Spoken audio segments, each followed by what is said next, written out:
What's up, everybody? Welcome to Bypass 3 Raw TV. So tonight we're gonna have another deep conversation, and I share this stuff with you guys because I actually get the biggest response. I shouldn't say biggest response, but the best response from videos like this that are not of the norm that everybody else is doing. And I think that a lot of influencers or YouTubers or whatever you want to call us, they're scared to come out and actually be real with a lot of things about themselves, about what's going on in their lives. They're scared to come out because they're scared to be judged and lose part of their following or lose part of the money that's coming in or whatever the case may be. So they watch every fucking step they take like they're walking on eggshells constantly, because they know if you realize that they're just a regular person, just a person just like you may not put them up on a pedestal. And you may not worship them and buy their shit and tell them how great they are and stroke their ego and shit. So a lot of times there's just a bunch of facade going on that isn't real. Now, that being said, we're going to get real today. So I've been going through something in my life that, like a shift, a change. I'm not really sure what you want to call it. But it's been going on now probably for about 2 years, I think. If I had to really think about it, because 2015, Aaron and I got together. We got married in 2016. So about 2017, 18, 19, 20. Yeah, so about 2 years now. And, of course, it's easy to tell by watching the videos, listening to me talk and stuff like that. And obviously, I've gone through something, right? Some kind of change, no matter what it is. And along with that, I am a big believer in your outside represents what's going on in your inside. So the way you dress, the way you take care of yourself, the way you shave, the way you cut your hair, whatever the case may be, that represents who you are on the inside. You're manifesting who you are on the inside on the outside, and people can get kind of an idea of who you are as a person. Now, some people's outsides don't match their insides at all. I completely understand that. But your outsides is a story, okay? And obviously my outside has changed quite a bit in the last couple of years. Now, what has caused this? All right, so you guys, when you started watching me in 2012, some of you as far back as 2010, 2011, money-wise, I was in a very tight spot. Like, I didn't have much money. I couldn't even afford to fly to Minnesota for Christmas, actually, 1 year or 2 years with my ex to see her family because I just didn't have the money. And I was like, you know what, you go. Like, I'll stay here. There was a couple of times that happened. I'm sorry, it was Easter and something else. It wasn't Christmas. I apologize. Christmas, I always went with Christmas. But, I was in a spot, and then 2012 came along, and then things started to pick up a little bit for me on social media. And then YouTube came along. Well, I shouldn't say came along, but YouTube was really starting to pick up. By 2013, I had a little bit of a name going, and I was making money, and things were changing drastically, and my life was kind of a fast pace. Like, I was traveling all the time. I was flying here, going there, doing this at an expo, and I was just like bouncing all over the place. And I was involved with all these different companies and stuff, and there was so much going on, and it was unbelievable. It was so amazing, and I'm so fortunate. I fucking eyelash stuck in my eye over here. I was so fortunate to be involved with all this stuff. It, like, right before the peak happened, so I could be involved during the peak of the YouTube fitness community. But with that came, a new way of living and money. For the first time in my life, real money. And I had done okay before, where I was a bouncer at a club, and I was making $700 to $800 a night at the club, and then wrestling on the weekends. So I was pulling in, $3,000-$4,000 a week, pretty much all cash at the time, and I was selling steroids on the side.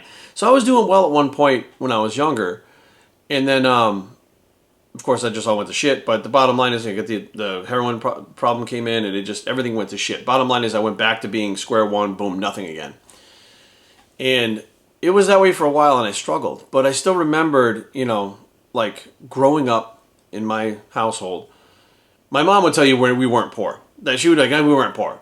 Now, there's poor and dirt poor. Dirt poor is like where you have to have ketchup sandwiches. We weren't dirt poor, but we were poor to the point where, we moved a lot because we couldn't afford rent in a lot of places. We had these cars that would break down all the time because they were just complete pieces of shit, but we couldn't afford anything else. And, we were lucky enough to have my grandfather who grew different vegetables and stuff on the farm, so we had fresh vegetables and stuff like that. I mean, we had food, we had a house, a roof over our head, but sometimes it was even a struggle to have those things.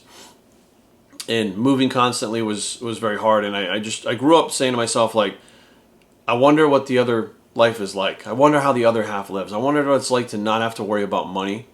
I wonder what it's like to have nice things. Like, I was wondering all of these things, you know, as you see other people with them, right? So this journey starts in 2013. 2014 is an amazing year. 2015 is an amazing year. 2016 is where it all changed. So 2013, 2014, 2015, you guys may have, if you go back and look, you'll notice I'm wearing Louis Vuitton, Gucci, my wallet was $600, right? My fucking beanie hat was $700. I'm wearing, you know, $1,200 scarves. I'm wearing fucking 15, and once the Yeezy stuff kicked in, now I'm walking around wearing anywhere from, you know, my expensive ones. I mean, those Chanel Pharrell ones are up to $25,000 at one point. I was walking around wearing $25,000 sneakers on my fucking feet at one point. And actually, you can see behind me some of those, you know, the sneakers that I have collected throughout the years. That's what's behind me on that wall. So here I am. I'm wearing Prada. I'm wearing Gucci, and my glasses, my sunglasses. Shit, I had to fucking find these sunglasses that were Oliver People sunglasses, and they were only made for a short period of time, and those were like $1,000 a pair. And I had to have 4 pairs of those in case they broke, and it was so fucking out of control, right? I was such a fucking douchebag. And I wanted to know how the other half lived. Like, I wanted to know what it was like to just fucking have no limits, buy whatever you wanted, whenever you wanted. I was buying shit for my wife. I was buying shit for my friends. I was going fucking wild, right? I was like, this is fucking amazing living like this. I don't give a fuck. Like, let's just do it. And I thought that's what happiness was. I thought that brings you happiness, right? Not having to worry about bills and having whatever the fuck you want. That is happiness. That's what I thought. It was because I never had it before. That's why I thought like that. And in 2016, the biggest lesson of my life came along and destroyed it all. All this is going on, and I'm traveling, I'm doing all these great things. And I'm buying all this shit, and I own all this fucking expensive shit. It's high-end expensive shit that fucking makes no sense to fucking pay this much for it now that I'm, you know, thinking about it. And then I got the call one Friday afternoon at about 5:30 in the afternoon. Well, 4:30 Katie would come in, so about 5 o'clock in the afternoon, we're halfway through the training session. You need to come home because your he's dying. And I was like, holy shit. So I was like, okay, I didn't know what to say, I didn't know what to do. They said, he's got 2 weeks left to live. You got to get here soon. I said, okay.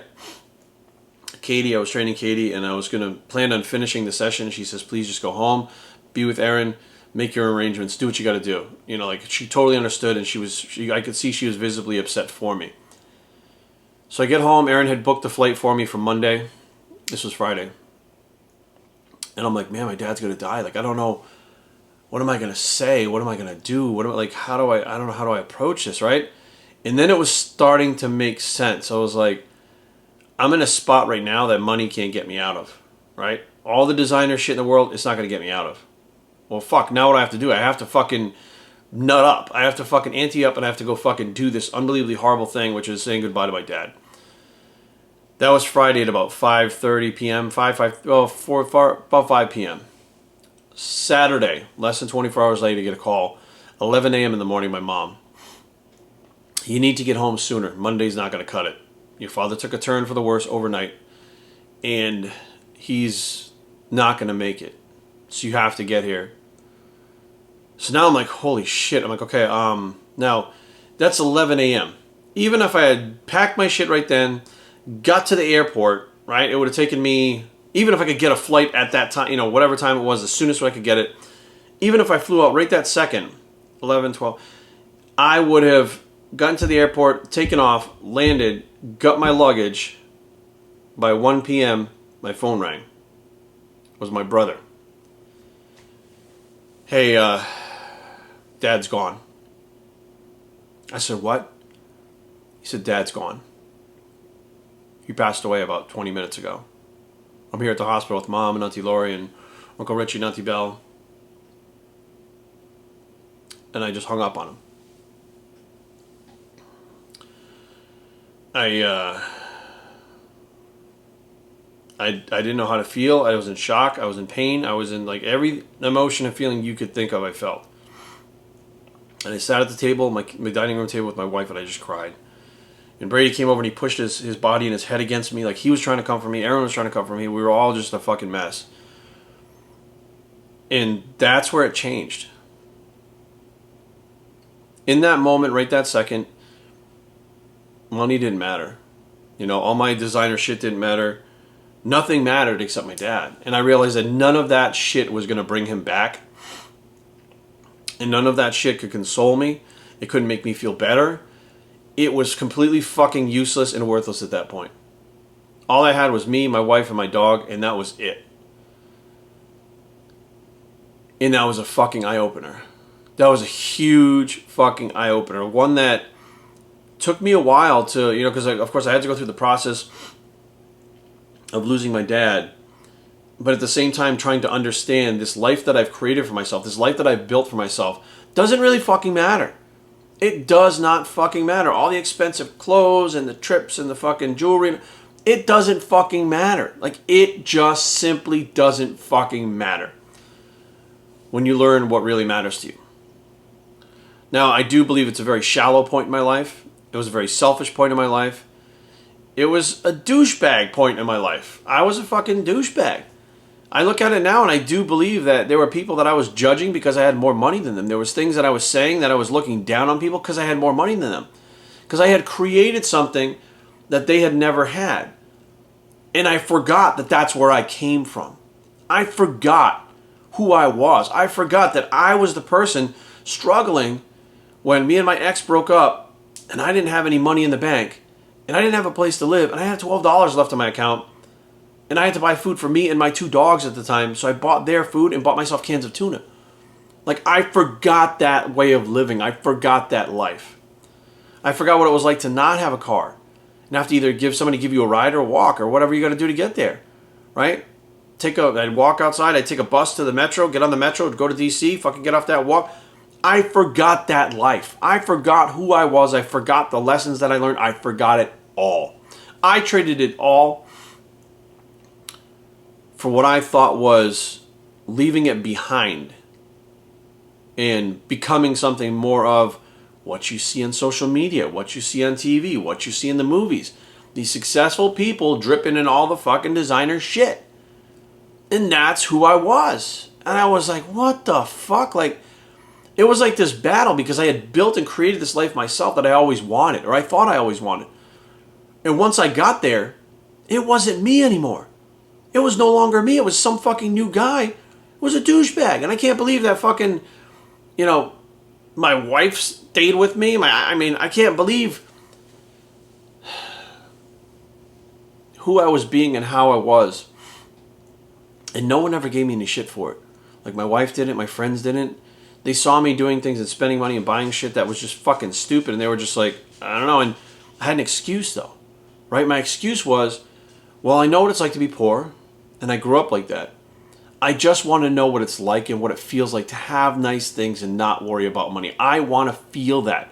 I want to know what that is, because I know a lot of people in my position never feel that in their entire lives. They are fucking scared their whole lives. They have no money. They're fucking constantly battling every month. I want to know what that feels like to not put on something that costs $1 a t-shirt that's going to fall apart within 2 weeks. I want to know what it's like to put on a fucking Louis Vuitton sweater that's like $8,000. That if something ever happens to it, you bring it back to Louis Vuitton and they fucking swap it out or they fix it for you. It's guaranteed for life. I want to know what that quality of life is like. Drinking Cristal on our fucking wedding night. Like, I want to know what that life is about, because I wasn't born into it. I wasn't bred into it. It wasn't my life. I wasn't prepared for it. I wasn't supposed to be the guy that actually got that life. I was Jerry from Little Warren, Rhode Island, who was a fucking heroin addict who was voted most likely not to succeed in high school. That's who I was. And here I was, in my eyes, I had passed all of those people. Everything they were trying to do, I was doing it at a fucking faster rate, and I was fucking blowing right past them, and I wanted that life. And I got it. I got that life. I didn't have it handed to me. I worked for it. Made it even sweeter that it wasn't handed to me, that I wasn't born into it, that I had to work for it. And it all crashed down around me in 2016 when my dad died, and I realized that meant fucking nothing. And thinking about it now, it brings me back to a conversation. So there's an individual named Matt Daniels. We call him Manager Matt.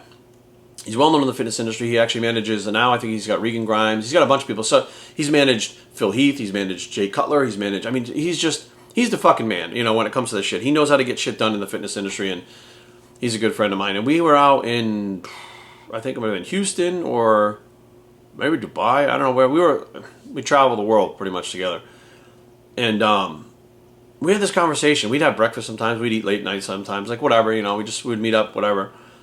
And I had my wallet, my Louis Vuitton wallet. It's like that kind of planner thing. It's the damier.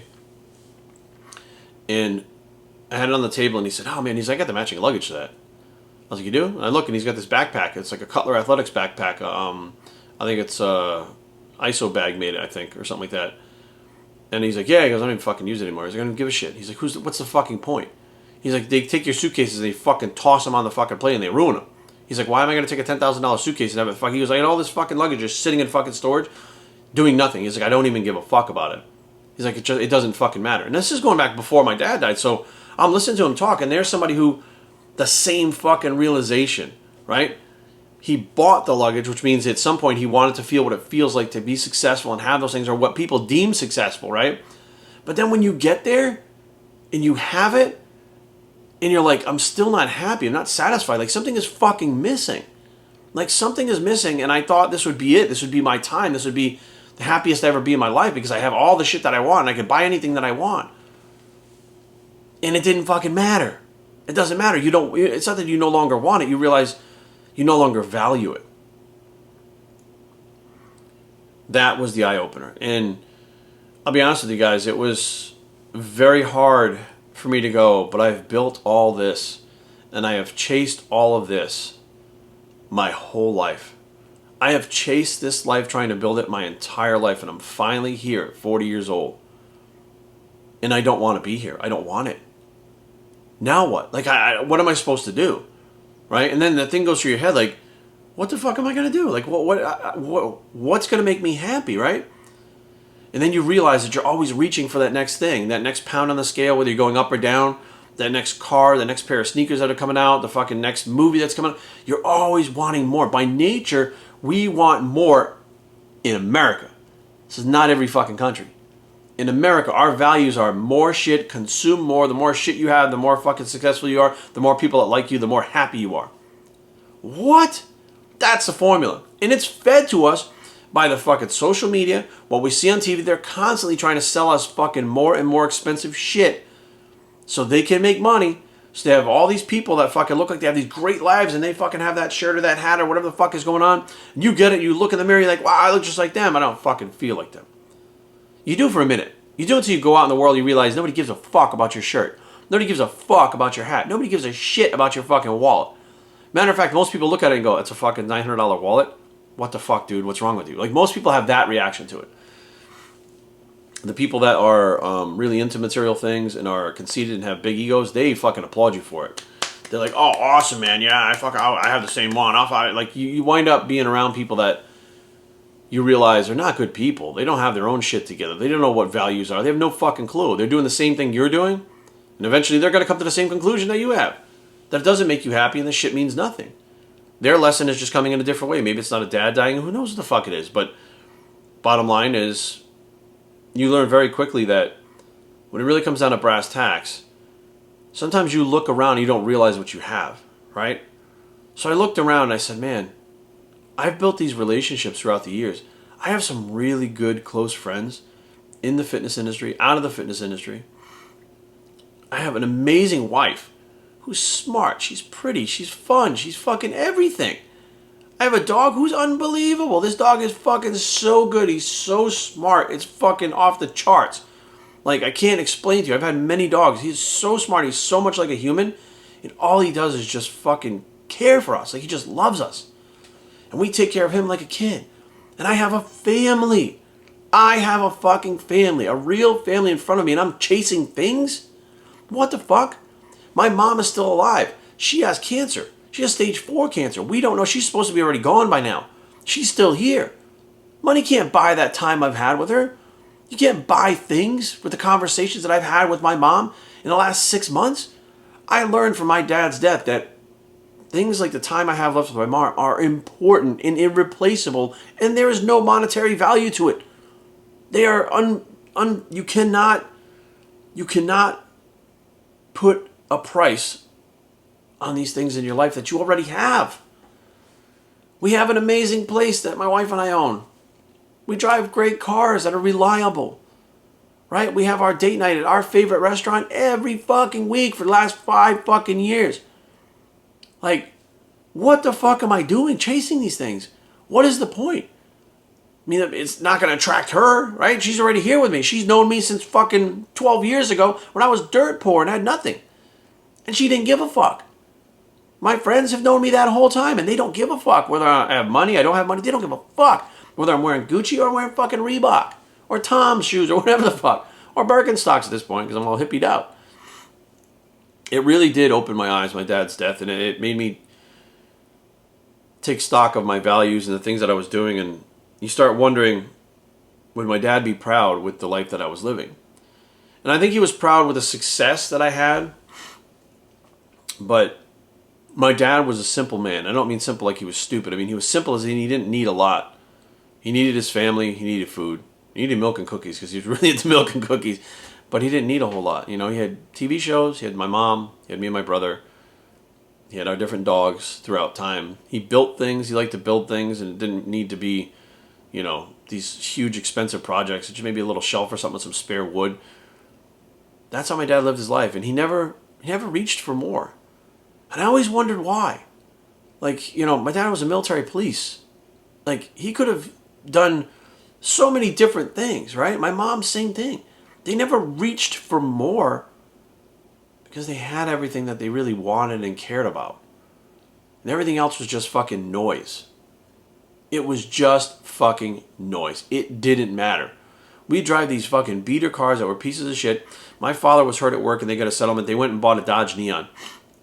A brand new fucking Dodge Neon, like right off the lot with fucking no miles on it, right when they came out. Boom, here it is. Strawberry colored. Anyways, that's a whole other story for another time. Nothing changed in our lives. It didn't make our lives better. I mean, we could drive places still. Didn't have to worry about it breaking down. But it didn't change who my parents were. They didn't start striving, oh, we got the fucking Neon now, let's get the fucking Mercedes next time. You know, it wasn't about that. So that's the huge changes you guys have seen in me. It was an epiphany that rocked my fucking world. It readjusted my fucking mind and my spirituality. It readjusted the things that I thought were important. It put things in perspective. And I don't believe it's because of age. I believe it's because of experience, which is not the same thing. You can be older with no experience and still be a fucking idiot. You can be younger with experiences and be smarter and fucking wiser than the old person. But it comes through experience, and I experienced these things that changed me. And I don't know if I want to say for the better or worse. I'm just going to say they changed me because I don't know what the next chapter of my life has.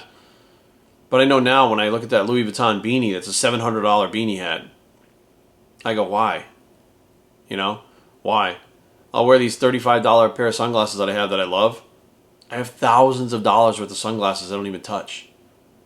Like, it's almost like if I wear them now, it reminds me of that other life. That other life that I don't want to live. That other life that I don't want to be part of. I don't want to project that. I don't want to associate people. People associate me with it. It's not who I am. It's not a representation of who I am. So it's a struggle to try to find balance where, you know, you're like, hey, look, I bought these things already and these are pretty nice and, you know, it doesn't make me feel better, but they're good quality, and if I'm going to put a pair of sunglasses on, I put these sunglasses on. What fucking difference does it make? You know what I mean? Just realize that it's not helping me be anything other than somebody who doesn't have sun in their eyes. Like, that's pretty much it. You learn that, you know, I have watch collection that's out of this fucking world, and I wear my Apple Watch because I love getting my text messages on my fucking Apple Watch. And I realize, fuck, the Apple Watch didn't cost even close to what these other fucking watches cost. But I don't even fucking wear them because I don't. If I put it on my wrist, I don't want to wear it. I want my Apple Watch because it has fucking my text messages and shit on it. I love ping, and I look at my wrist. Oh, cool, all right. I like that. That's more apt with who I am. I'm on the go. It's functional, and I like it. So I go, what the fuck did I do all that other shit for? I got wrapped up in trying to be that next level of living that is not a healthy, good way to live. And you can't grow that way. You're not growing that way. If anything, you stop growing and you're in the moment enjoying what is going on, and you're focusing on that, and you're not focusing on other things. Now I focus on, I get up in the morning, have my work to do, have Brady to take care of. I'm just happy. That's it. I don't have to worry about what designer outfit I'm going to put together today. Matter of fact, I haven't worn a pair of Yeezys all summer. I've been wearing fucking flip-flops. Of all things, get this, a pair of flip-flops I bought, it's got to be more than 11 years ago now. Shit, it's got to be like 15 years ago I bought these fucking flip-flops at Old Navy for $8. I have worn these fucking things in Dubai, Australia, fucking Mexico. I have worn these fucking things around the world. That's what I wear pretty much every day. And when I go to work out, I don't wear my Yeezys anymore. I wear a pair of Vans. Vans. Very different from Yeezys, but it's just, it's such a mind fuck to go through that situation. And to go through it alone, and I didn't know, I don't know whether other people go through it or not. I don't know whether people get the opportunity or the chance to go through it, but the bottom line is it happens, and it's a good thing. It was a growing thing, and I think it made me better for having gone through it and opening my eyes. So I share this with you guys because many of you out there right now, you're chasing what's behind me in those boxes. You're chasing that next pair of Jordans. You're chasing that next, shirt that's coming out by Supreme. You're chasing that next, whatever it is. You're chasing it right now because you think that that's what you want. It's going to make you happy. It might for a little while. It might. But eventually when it wears off, you're going to see like, oh, fuck, it didn't really matter. You want the next thing and the next thing, and that never stops. You're always going to want the next thing because it's designed to do that to you. This one's awesome, but this one's better. This one's better, but this one's the best. This one's the best, but this one's the best. This one changes fucking lives. This one's barely from Earth. Like, it's always one level up to, I gotta have the barely Earth one. Then all these fucking don't matter. They go away. And then you just keep chasing until you stop and realize it. So I'm lucky enough to have good people around me. My friend Tina, we call her Peace Tina, who pointed out that this was absolutely a problem, what was going on, and it was me trying to, pretty much hide my feelings and trying to live this fast-paced, celebrity-like lifestyle. It's pretty much what it is. Like, you're living like the people that you see on TV and movies. Like, you're trying to live that lifestyle when you probably don't even realize that most of these people, when you see them, pictures from TMZ and stuff get snapped of them, they're like an old ratty t-shirt, an old pair of fucking Levi's that cost like $30. And you're like, what the fuck? But then you see them in the magazines and they're all dripped in fucking Gucci. You don't even realize that fucking they don't wear that shit 99% of the fucking time. When they do wear it somewhere, the fucking designers give it to them to advertise that it's their fucking shit so people buy it. Like, you don't even realize the life you're chasing isn't even the fucking life that you're watching them live. It's a facade. It's a fucking game. It's a show. They're actors. They're acting. They're performers. They're performing. They're entertainers. They're entertaining. And you are following that, thinking that's real life. Only the Kardashians live that fucking lifestyle. Look how happy they look. Their lives are a fucking mess 24/7. I'm going to leave that shit on that note. Thank you guys for listening. Hope this helps somebody somewhere. BossChang@gmail.com. Leave comments down below, but don't fight. BossChang.com is a blog. It's the real life talk bicep. Fuck, hope this one gets to you guys. And we are out.